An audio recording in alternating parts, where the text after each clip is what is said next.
So, we're going to do a first for TV. Since the days of RCA and David Sarnoff, there has never been a program where there was going to be a guided meditation for prostate cancer cells. This, in the history of American TV, is a first. So, we're going to reverse the roles at times, from host to guest and back again. So, maybe you could tell your viewers about PCC, prostate cancer cells, and your personal experience of that. Well, I'm proud of my prostate cancer cells. I don't know if they're there anymore, but I was delighted. I'm going to talk to them, whether they're here or somewhere else. Dear prostate cancer cells, I'm very proud of you because when they wanted to medically castrate me, because they know you live on testosterone, research has shown when your food is taken away, you, PCC, make your own testosterone. This is a kind... Self-sufficient. Yes, this is a kind of cell I'm very proud of. My kind of cancer. If I had to have one, which I do, or did, I hope it's past tense, though the numbers don't show that, I love your ingenuity under pressure. They are the archetypical overachievers of bodily experience. Let's take a deep breath.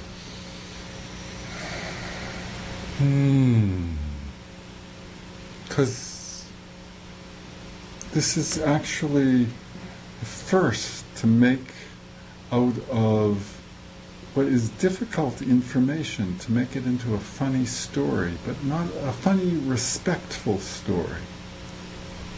It's delicate balances involved in making, because as you, I think, were intending to tell the people, the number for you personally went up from 5.8 to 8.3?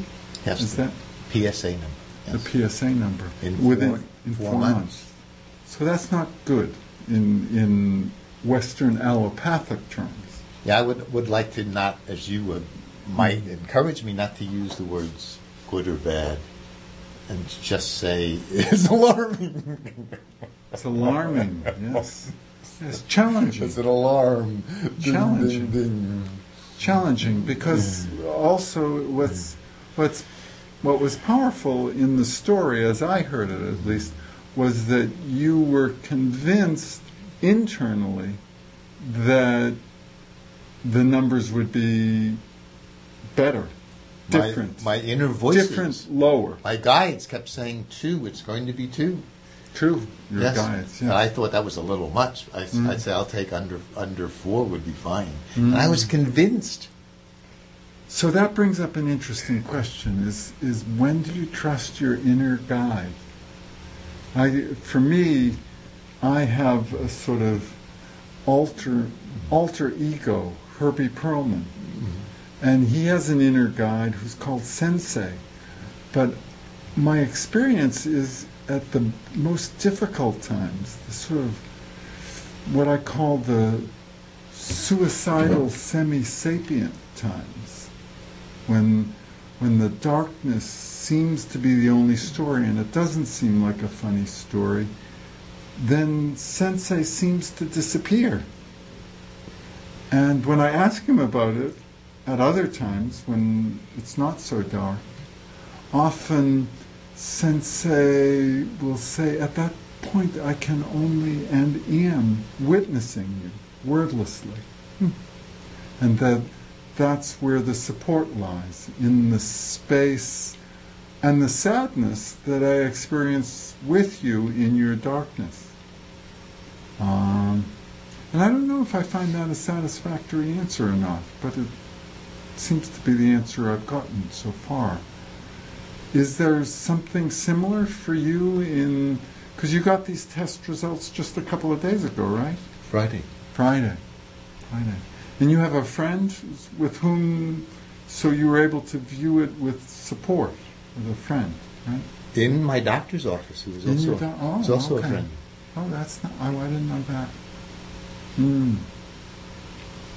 So then, for me, we were talking about this before, and for me, there's a certain similarity, and this is where I delicately wanted to get to the funny place, because these cells are evolving. I mean, they're eternal at some level. Cancer cells at some level don't know how to die. And that's how they, and the only way they die is by being so exuberant and ecstatic and youthful that they overdo it and they kill their host. Yes. And therefore destroy the planet they live on, just like we semi-sapients are destroying the destroying the Holocene. We're not destroying the planet, although we're injuring the planet. The planet will recover, that's not a problem. But the Holocene is an anomalous geological period. Only 20,000 years out of 4.5 billion years where the climate is from 58 degrees Fahrenheit to 60 degrees Fahrenheit. For the last 20,000 years, the average yearly temperature over that period has varied only from 58 to 60 degrees. And it's within that the evolution of all the multiplicity of life as we know it has evolved. And now we are set. If we don't reduce our CO2 emissions by 80% from where we are today, by the year 2020, we're cooked. We're toast. We won't have a planet that goes leisurely from 58 degrees Fahrenheit to 60 degrees Fahrenheit. It's going to be hotter. And then it might get colder. And that's sad in the same way that kind of these PC cells, that they're in their own little rapture, but... You can talk to them if you'd like to. I'd love you to. Yes. Well, I would say to y'all, because I think some of them are black and some of them are white. And I would say to y'all that you should cool down a little bit. Cool out. You could go slower. If you took a deep breath, as a cell, cells breathe. Go half speed.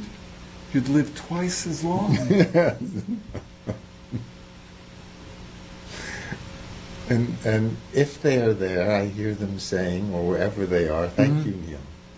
Well, I think here's my image. My image is that the most evolved amongst them are smart enough. You can still talk to them if you like. The most evolved amongst you are smart enough to realize that you need a sustainable Michael in order to continue your wonderful lifestyle. Yes. Your tantric, orgasmic reality enlightenment. Yes. Yes. Because they're experiencing you all. Yes.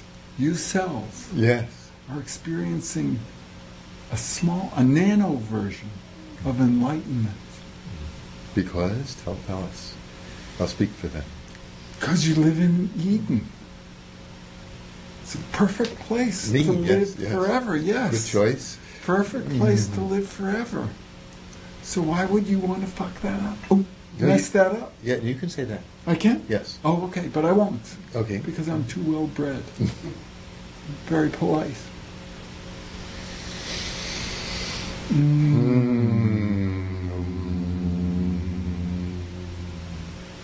So, kind of, part of what I'm thinking is, how do you create the vibe? Because I think a lot of it has to do with vibes. So how do you create the vibe that is a healing vibe, both in the prostate and on the planet? It might not just be in the prostate, by the way. They might be roaming.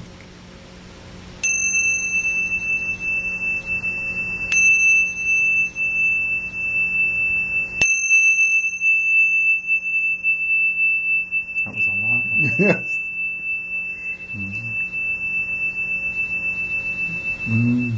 Because I think the only chance we have as a species, as human beings, is for some kind of harmonic convergence. Like that's a harmonic convergence. And there are reverberations, and there's a recycling of ecstasy, as you have been talking about. And that ecstasy is pleasing in harmonic convergence, where it can be cacophonous in other iterations.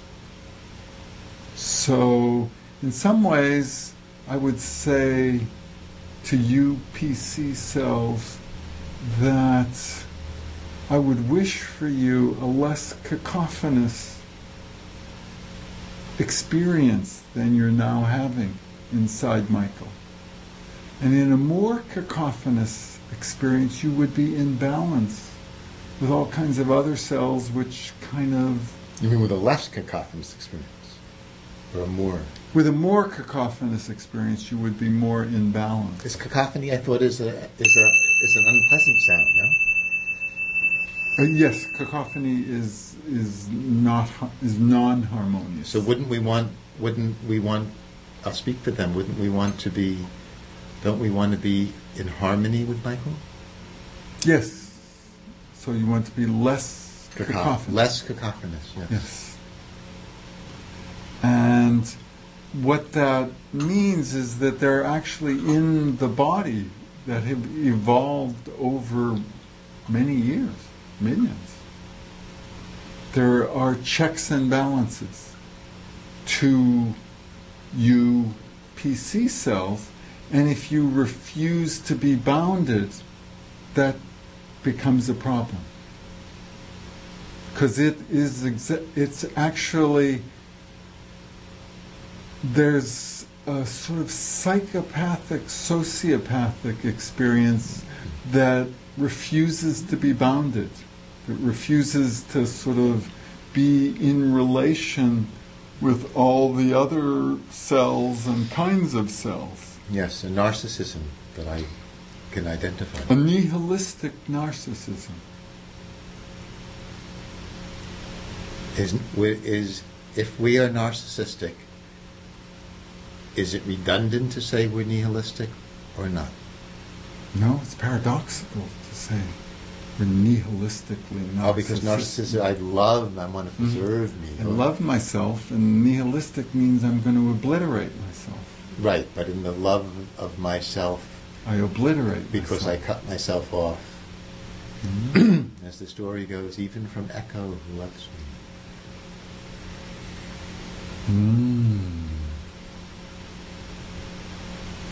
I heard on the radio today, on AM Evangelical Church Radio, someone said, if I were any happier, I'd be twins. Oh, that's very related. I thought it was related. That's what these guys, that's what we are doing. We're duplicating ourselves. Yes. But maybe not anymore. Well, I think we manifest as digitally, as opposites, black and white, in and out, up and down.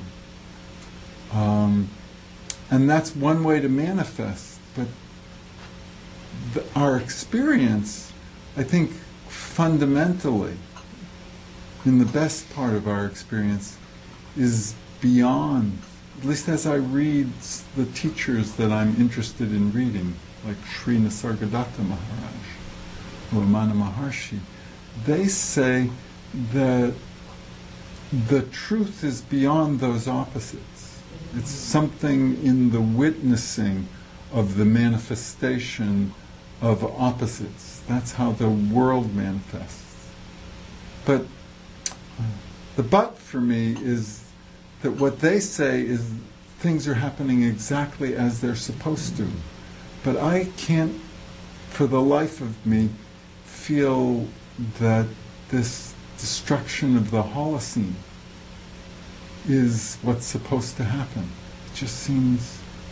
And even though this is Cambridge and we're very wise, could you explain to perhaps one viewer, since this might be on YouTube, we know in Cambridge we all understand this, even if I am not totally sure what a Holocene is? Well, a Holocene is there are different periods. The Cretaceous was a period. The Eocene was a period. And these periods actually have quite different lengths. The Holocene is actually a very short subsection relative to geology. It's a 20,000 year period, the last 20,000 years. And it's where Homo sapiens economicus has thrived. It's the climate that Eden, 58 degrees to 60 degrees, very stable climate time within which civilization as we know it has flourished, and civilization as we know it, I predict, will disappear if we get outside that climate range, if the kinds of things that seem on schedule to happen. I have a little story about Eden. I can share it. Yes, you can. Won't be. So my understanding of the Garden of Eden is some creative being tells us when we're teenagers. Teenagers. I'll be gone for a while, Neil and Mike. You can do anything you want in this beautiful garden except you see that beautiful, delicious tree in the middle of the garden. You can do anything, just don't eat from that tree. Knowing full well that in order to grow up, we have to disobey. That is the only way we can begin to be adults. And I think it's the same with oil. Here we're created by Mother Earth and Father Sky. And this delicious oil, beautiful oil, has been placed in the ground by the death of reptiles and other creatures that were before us, right? And we're told this oil is there, and very late. This is almost the Surgeon General's warning. It wasn't even on the oil when we started. Now we're just beginning to read it after we've been using it for so long. Oh, and by the way, if you use this oil too much, which you've grown totally dependent on, you will destroy yourself and the Holocene. True. So I think it is predictable that probably most intelligent creatures would not be able to get it together. It's such an extraordinary challenge. We weren't even told at the beginning. It's so unlikely that we'll be able, the first or second or third or fourth time around, to be able to handle the ecstasy in Eden. Right. But that's sad. That's sad like the prostate cancer cells are sad, in that not only are we suffering, all the cohort species, all the penguins and the polar bears and, you know, all the other species that can't survive in climates that are harsher than the climate of the Holocene, those species will disappear, and we're in the midst, actually, as we speak, we're in the midst of a great extinction, like the Permian extinction, where many of the species that have thrived for, sometimes for millions of years. I mean, there are bats, for example, are being attacked by a fungus called white nose. And they get this white nose fungus and they wake up in the winter and they fly around and they die, freeze to death, because they need to hibernate. And that's because things are out of balance. And so with things out of balance, there are all these things like the prostate cancer cells, which have been held in check by other things.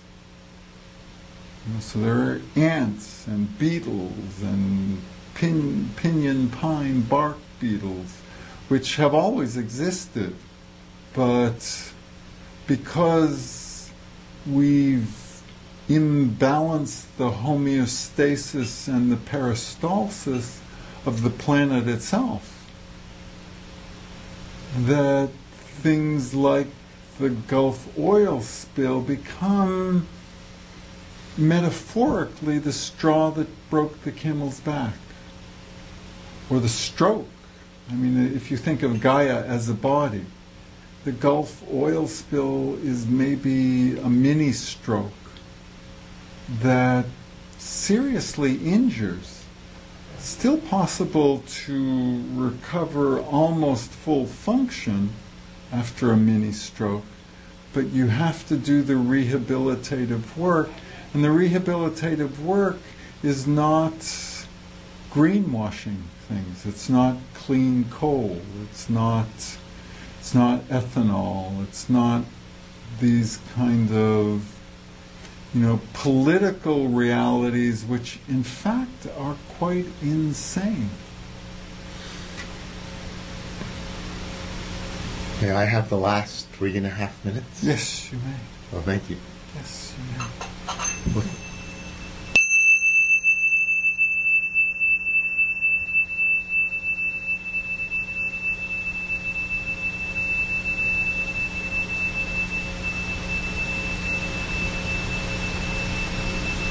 thank you for saying that so eloquently, really. Mm.